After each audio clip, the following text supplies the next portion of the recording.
Hello, and welcome to another episode of The End of the Search. This one I call it, whatever passes through the mind's filter is a distraction. And it's based on a question somebody asked me, and the question says, "Hi Nick, how are you?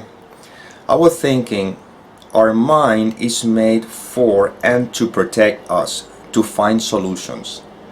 At work, I often see the mind working at 1,000 miles an hour without me actually doing anything. It looks for solutions.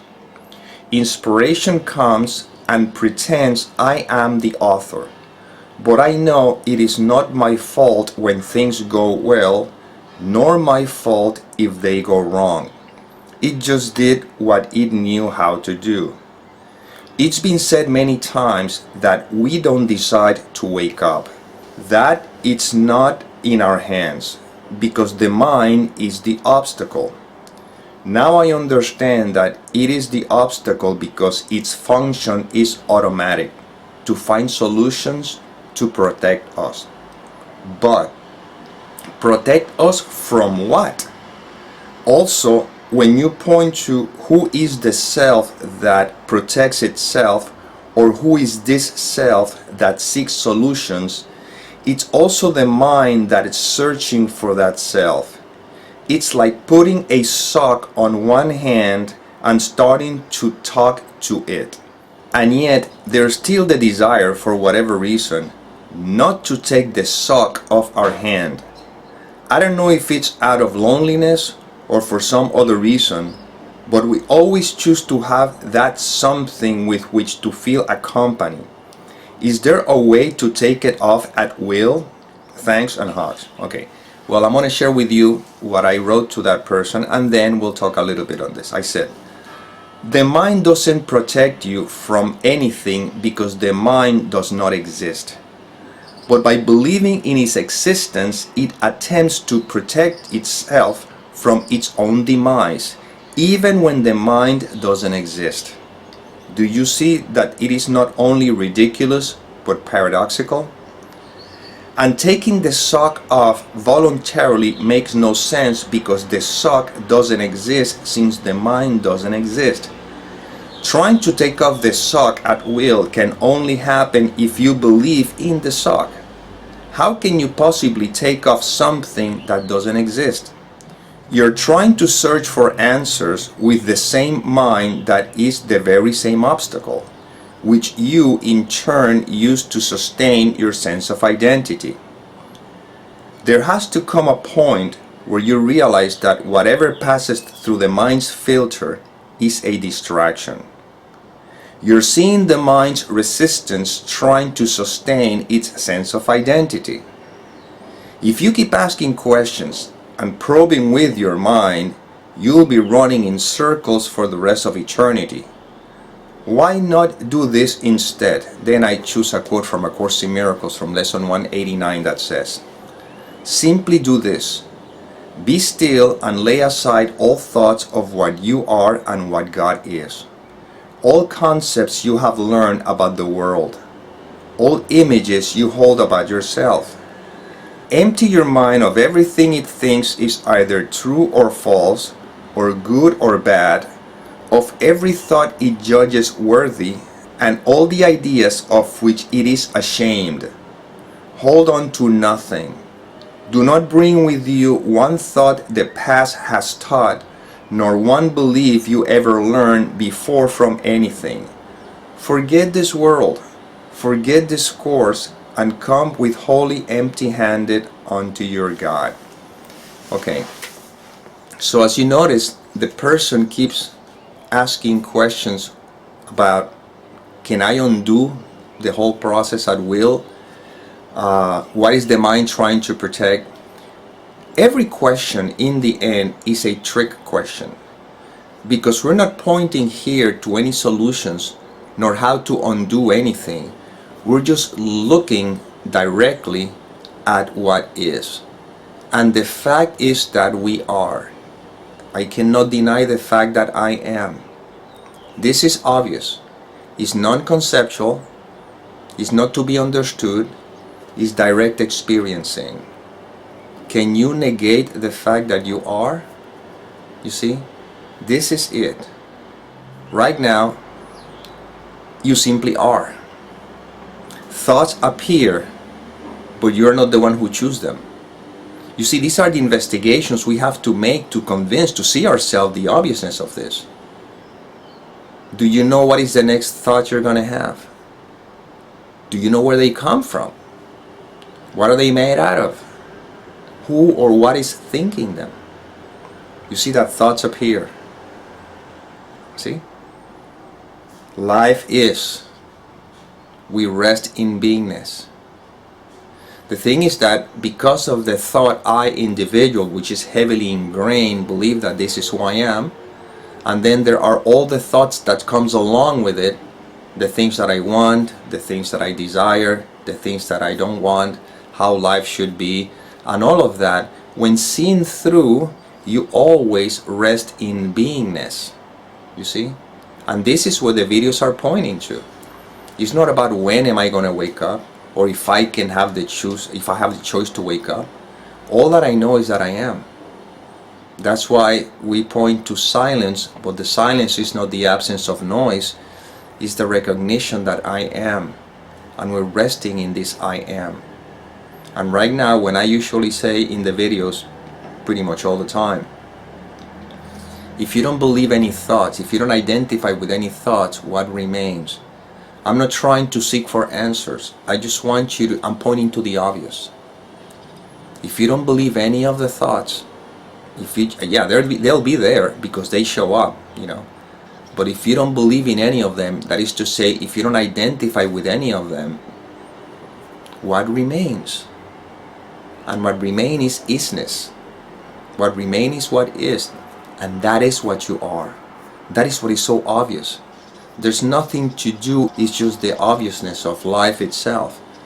And if mind comes up with thoughts of concern, yeah, but I mean, what if this, or what if this something happened? We're not here to try to negate anything, we're just pointing to the obvious, and the obvious is that right now, all that there is what is, and all these thoughts that seems to be, or generate concern, are thoughts, aren't they? You see? And the mind trying to say, yeah, it makes perfect sense, but still I have these issues and everything. We're not denying issues. We're not saying that nothing is going to happen in order to deal with them. We're pointing to the fact that these issues that you seem to be reacting to are thoughts happening in present moment experience, because the investigation of who I am hasn't been integrated.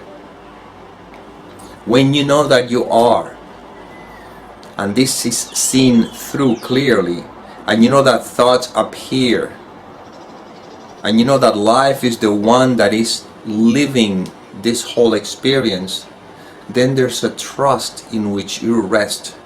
And that trust is pointing to the fact that whatever needs to be done will be done if needs to be done. But it's not to keep feeding the belief and a sense of identity that now is doing or not doing things.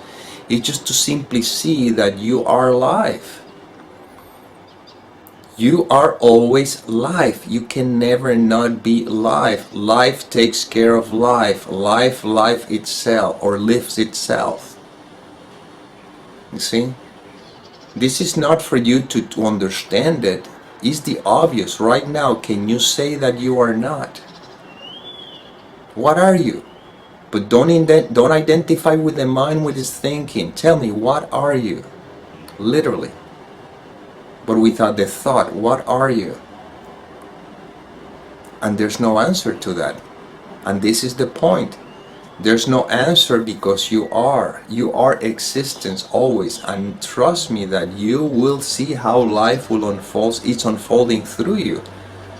Life is the one that put the idea or the thought of just watching this information or listening to this information, and that same life will take care of all the details throughout your day.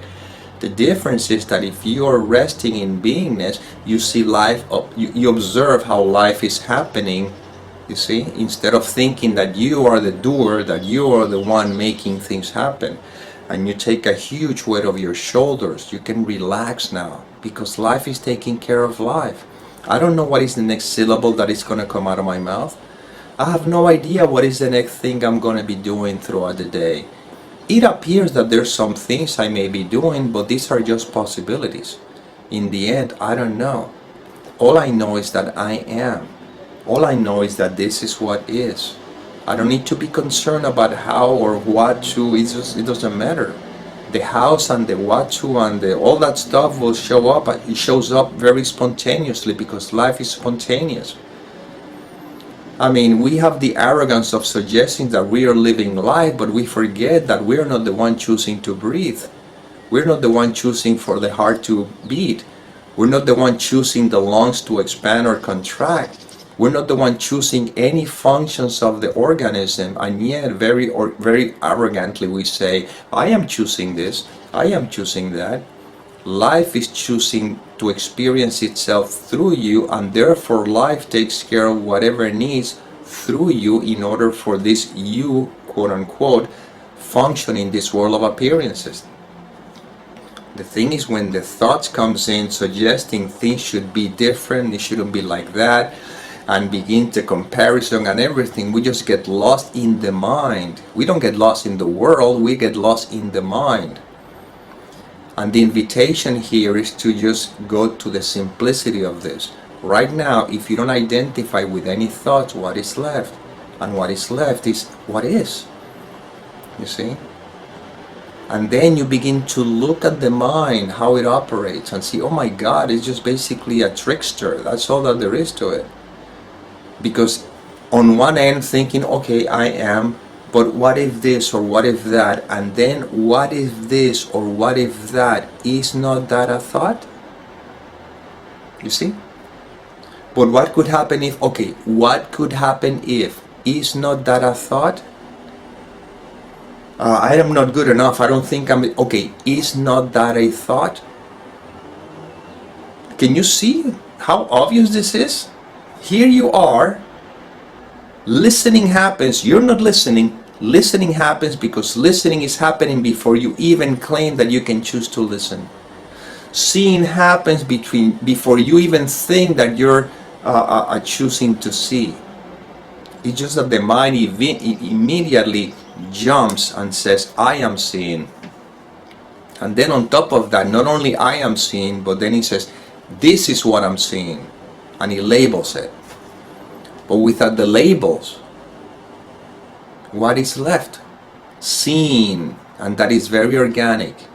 Sensing, feeling, everything is happening, but it's happening to no one. But you need to do the investigation, because if you're trying to trap this with the mind, it's not going to make any sense, because the mind is trying to understand, how come I am nobody? I feel that I'm somebody. Yeah, but that is a thought that is saying, how come I am nobody? I feel that I am somebody. See, you have to go beyond that and realize that I am. Because you cannot not be. You see, this is where this is all pointing to. Because you cannot negate the fact that you are. And then all the questions the mind can come up with are just passing clouds. Who is the mind defending to? Nobody. It doesn't matter. Who cares? Why can I not take the sock off? It doesn't matter, you know. How can I choose to take the sock off? How can I choose to awaken? You don't choose anything, because awakening is not for the individual. Awakening is just a term that the mind comes up to make believe that there's some future attainment that looks in a particular way. But in reality, this is it. And if you don't believe the content of the mind, you live happy. You live at peace. You don't need anything to be peace. You don't need anything to be happy. You simply are. You see, you don't need to hold on to anything. When there's the recognition, the direct awareness of the fact that I am, that life is, then life unfolds however it will unfold. And you rest. I don't have to worry about a future. I don't have a future. I am. You see? This is not esoteric, this is not theoretical. Put it to the test right now. Just drop everything, just rest in this moment. Resting, because, well, you cannot rest in it, you are it. But again, I don't know what words to use right now. Take a deep breath and just be right now. This is not trying to control the mind. I'm not interested in controlling the mind. Let the mind do what it's going to do. I'm interested in observing it. Don't identify with the thought, don't identify with the mind, just be the observer, the witness. Life happens, sounds happens, sight happens, feelings, sensations happens. You see? And what remains? You see, this is what remains. No suffering. Yeah, it could be pain and could be pleasure. Sensations, but if you don't try to give him any meaning, if you don't try to give him any particular cause, it just simply is what is, and see how life unfolds, and you see how naturally you'll find yourself doing whatever needs to be done to deal with whatever needs to be dealt with. But it's not because you are doing it, it's because life is doing it through you. And now you just kind of watch life unfolding, life happening. You see? And this is where this is all pointing to. But you have to learn to be comfortable with uncertainty, because uncertainty is an illusion.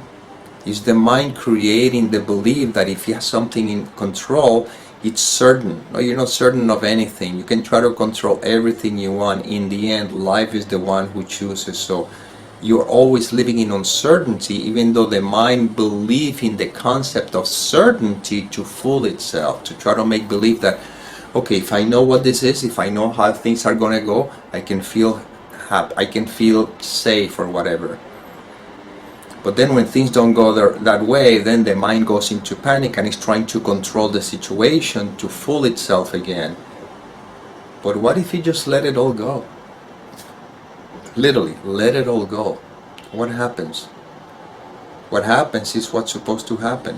What happens is what's happening anyway, with or without your consent. See? When there's no identity, when there's just beingness, then life is an incredible journey, it's an adventure. You see?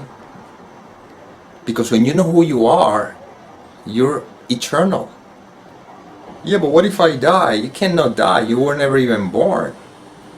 But the thought that says I was born is what suggests that I was born. And then feelings, sensations, and thoughts are taken as mine, and then that's what suggests that I am this individual. So not only I was born because a thought tells me so, but then I am born because I seem to be living here. This is my experience, but in reality it's just basically sensations, feelings that appear, that disappear as well. Because if you were the feelings, or if you were the thoughts, then when the thoughts disappear and the feelings disappear, then you would disappear as well. But you remain. What is it that remains? What is it that remains always? That is where this is pointing to. And now you rest at what remains. Not you person, I'm not talking to you person to person. However, within this context, that's how it appears to be. But let's put it to the test. Once again, I don't want to take this as, don't take my word for it. I said it on the beginning of the video, and I said it always, don't take my word as absolute truth. You have to put it to the test. You need to do the investigation so you can really come to the realization, oh my God, I am. Right now, right this moment, can you say that you are not? Can you suggest that I don't exist? And really, you cannot say that you are not. You definitely say that you are. Now, when you say that you are, is that something that you believe, or is that just what is? You see? I am a Christian, I am a Muslim, I am an atheist, I'm whatever. Okay, these are beliefs. See, because that is not intrinsically you. It's being handed over to you through culture or whatever. But existence, or the sense of existence, is not a belief, it's a fact. The fact that you are, that is always and will always be. Now, that isness, that beingness, the fact of existence, which is unperturbable by anything, which is simply is, if you don't attach any thoughts to it, you see, so what remains? You see? And that is always. That is you. And as you, or life through you, prioritize this more and more, there's nothing to do, there's nothing to be, there's nothing to say, there's just beingness.